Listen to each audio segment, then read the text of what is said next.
Good evening. আজকে আমরা কনস্টিটিউশনের একটা ছোট্ট ক্লাস করব। ডিপিএসপি নিয়ে একটু আলোচনা করব, directive principles of state policy.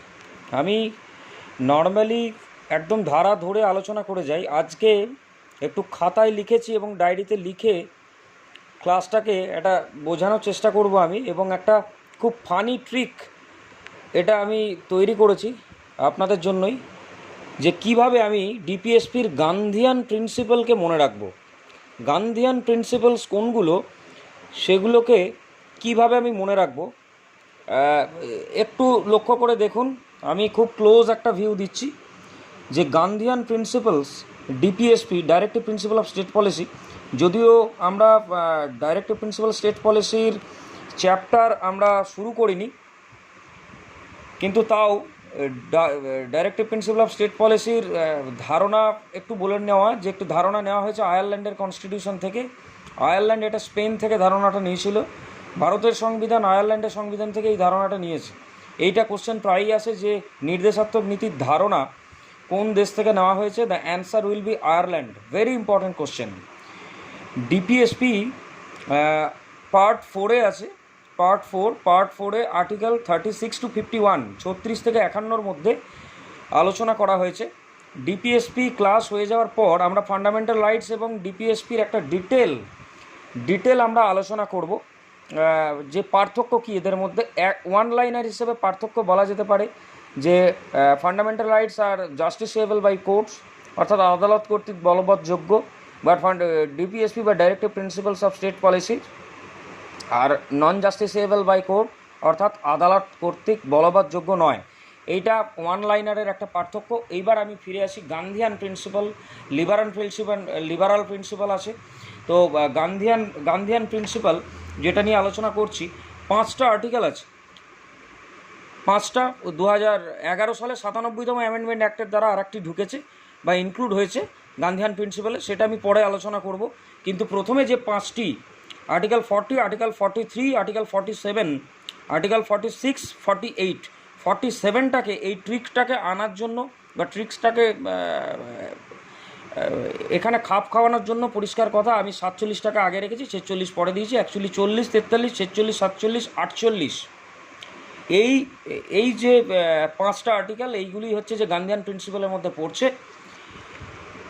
আমি এই আর্টিকেলগুলো বলে দিলাম। এবার আর্টিকেলগুলো যদি একটু আলোচনা করে দিই তাহলে বোঝা যাবে যে আর্টিকেল 40তে কী বলা হচ্ছে, যে the state shall take steps to organise panchayati raj. আমি পঞ্চায়েতের PAN এটাকে নিয়েছি। আর্টিকেল 43তে আছে state shall endeavour two,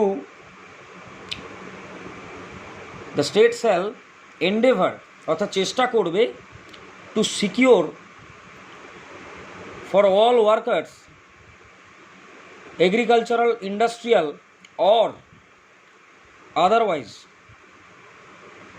a decent standard of life, a living wage and enjoyment of leisure. And তারপরে একটা ইম্পর্টেন্ট আছে যে প্রমোশন অফ কটেজ ইন্ডাস্ট্রিজ। এই কোশ্চেনটা প্রায়ই আসে যে প্রমোশন অফ কটেজ ইন্ডাস্ট্রিজ কোন আর্টিকেলে বলা হয়েছে, আর্টিকেল 43। তো কটেজের আমি সিটা নিয়েছি আর্টিকেল। এরপর 47 এলাম। 47-এ বলা আছে the state shall Endeavour raising the standard of living and the level of nutrition. তো এই যে raising the level of nutrition and standard of living, এই রেইজিংয়ের আরকে নিয়েছি, আর ক্যাপিটাল আর দেখতে পাচ্ছি। আর্টিকেল 46-এ আছে, 46-এ যেটা আছে সেটা educational and economic support to the weaker section of the society. The state shall endeavor to give support to the weaker section, especially scheduled caste and scheduled tribes. Educational and economic support, এই education and economic এই দুটোর কে নিয়েছি। 48 article 48 very important, এখান থেকেও প্রশ্ন আসে। The state shall endeavor to organize agriculture and animal husbandry on modern and scientific lines। এই agriculture and animal হাজব্যান্ড্রি এই দুটির কে নিয়েছি কমন করে।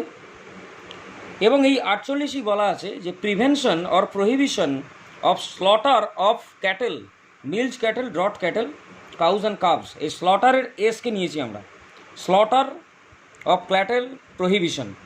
তাহলে আমরা প্রথমে 40 আর্টিকেল 40 পঞ্চায়েতের PAN, article 43 promotion of cottage industry promotion, কটেজের C, article 47 raising the level of nutrition and standard of living, রেইজিংয়ের R, আর্টিকেল 46 উইকার সেকশনের educational and economic support state দেবে। এডুকেশনাল অ্যান্ড ইকোনমিক এই দুটোই কে কমন নিয়ে কে নিয়েছি। 48 agriculture এবং animal হাজবেন্ড্রিকে modern on the line of scientific and modern lines organise করবে স্টেট। এবং স্লটার অফ ক্যাটেল প্রহিবিশন হবে, প্রহিবিট করা হবে, ARS। তাহলে PANCREAS, দ্যাট ইজ প্যানক্রিয়াস। তো আমরা প্যানক্রিয়াস মনে রাখলে কিন্তু গান্ধিয়ান প্রিন্সিপালকে মনে রাখতে পারছি। গান্ধিয়ান প্রিন্সিপালস অফ ডিপিএসপি আমরা এইভাবে মনে রাখবো, কোনো চাপ নেই। PAN 40 আর্টিকেল, PAN থেকে প্যান থেকে আসছে panchayat. C cottage, promotion of cottage industry আছে 43-তে। R raising the level of nutrition and standard of living, এটা আছে R, আর্টিকেল 47 আগে নিয়ে নিয়েছি আমার সুবিধার জন্য। Article 46 support educational and economic support to the weaker section of the society. 48 agriculture and animal হাজব্যান্ড্রিকে সায়েন্টিফিক অ্যান্ড মডার্ন লাইনে অর্গানাইজ করবে স্টেট। এবং 48 আর একটি বিষয় রয়েছে, slaughter prevention of cattles, prohibition of slaughter of milch and drought cattle, এর এই নিয়ে হচ্ছে PANCREAS, প্যানক্রিয়াস মনে রাখলে আমরা গান্ধিয়ান প্রিন্সিপালকে মনে রাখতে পারছি। ভেরি ইম্পর্ট্যান্ট এবং খুব সহজ একটা ট্রিক্স। এই ট্রিক্স যদি মাথায় রাখা যায় তাহলে আমরা অতি সহজে গান্ধিয়ান প্রিন্সিপাল, যেটা ডিপিএসপির একটা পার্ট, ডিপিএসপির কতগুলো আর্টিকেল নিয়ে এই গান্ধিয়ান প্রিন্সিপালগুলিকে আমরা মনে রাখতে পারবো। এবং সবথেকে ইম্পর্ট্যান্ট হচ্ছে এই 5টি আর্টিকেল থেকে তো ইন্ডিভিজুয়ালি কোশ্চেন আসেই, এবং তার সাথে সাথে কিন্তু বলা হয় যে নিচের কোনগুলি গান্ধিয়ান প্রিন্সিপালের মধ্যে পড়ছে। সুতরাং প্রত্যেকটা article very very important. WBCS মেনে এরকম কোশ্চেন আসতে পারে, ভেরি ইম্পর্ট্যান্ট, এর জন্য দেখে রাখতে হবে।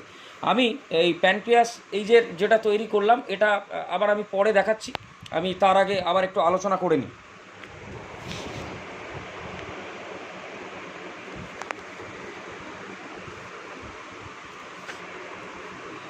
তো আমরা যেটা বলছিলাম, আলোচনা করছিলাম, তো আবার একবার আমরা আর্টিকেলগুলো আলোচনা করে নিই, যে আর্টিকেলগুলো ইম্পর্ট্যান্ট আছে 40 থেকে আরম্ভ করে 40, 43, 46, 47, 48। আমি এবার আর্টিকেলগুলো ডিটেলে আলোচনা করব খুব তাড়াতাড়ি। আর্টিকেল 40-তে আছে, আর্টিকেল 40-তে আছে the state shall take step to organize village panchayat ensuring some power and authority for functioning as an unit of self government। Self গভর্নমেন্টের একটা ইউনিট হয়ে সেলফ গভর্নমেন্টের ফাংশনিং করার জন্য যে যে ক্ষমতা সেগুলিকে দিয়ে state shall take steps to organise panchayati raj. Panchayati raj আমরা জানি যে পার্ট 9 আর্টিকেল 243 থেকে 243O পর্যন্ত আলোচনা হয়েছে। এটা ছাড়া যদি এরকম কোশ্চেন প্রায় এসছে যে ডিপিএসপির কোন ধারাতে, নির্দেশাত্মক নীতির কোন ধারাতে পঞ্চায়েত আলোচনা হয়েছে, article 40 will be the answer. Article 43, article 43-তে আসি। আর্টিকেল 43-তে যেটা বলা হয়েছে the state shall endeavour to secure all workers, agricultural, industrial or otherwise, a living wage, সঙ্গে a enjoyment, full enjoyment of leisure and a decent standard of life, and এর সঙ্গে বলা হয়েছে promotion of cottage industries. Article 46 যেটা আলোচনা হয়েছে, the state shall endeavor, the state shall take endeavor to endeavor for educational and economic interest of the weaker section of the society, especially scheduled caste and scheduled tribes. Very important. Article 47 অনেক কটা বিষয় আলোচনা হয়েছে article 47-এ। Article 47-এ বলা হচ্ছে কি না, the state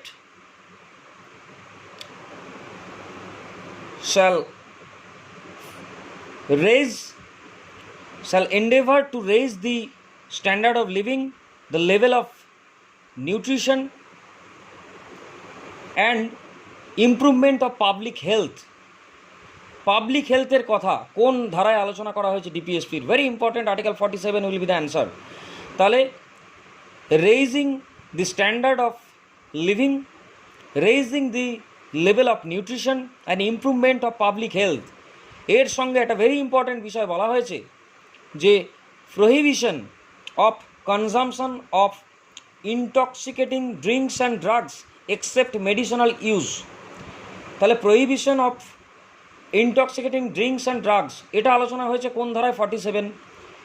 public health নিয়ে আলোচনা হয়েছে কোন ধারায়? 47।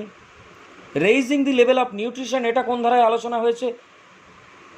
Raising the level of nutrition and standard of living এটা আলোচনা হয়েছে আর্টিকেল 47, এটাও কিন্তু 47। এবং লাস্ট হচ্ছে 48 যেটা বলা হচ্ছে the state shall Endeavour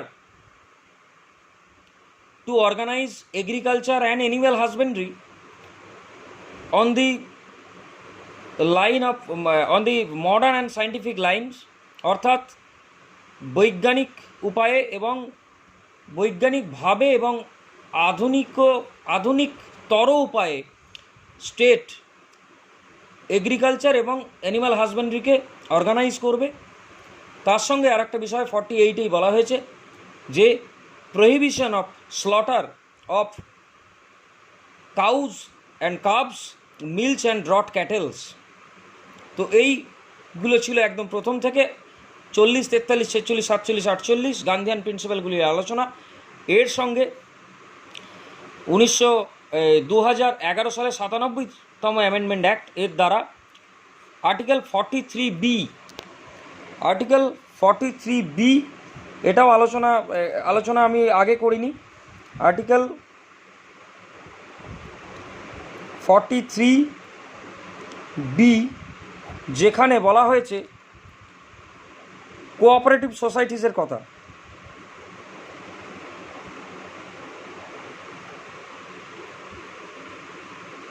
cooperative societies বলা হয়েছে দ্য স্টেট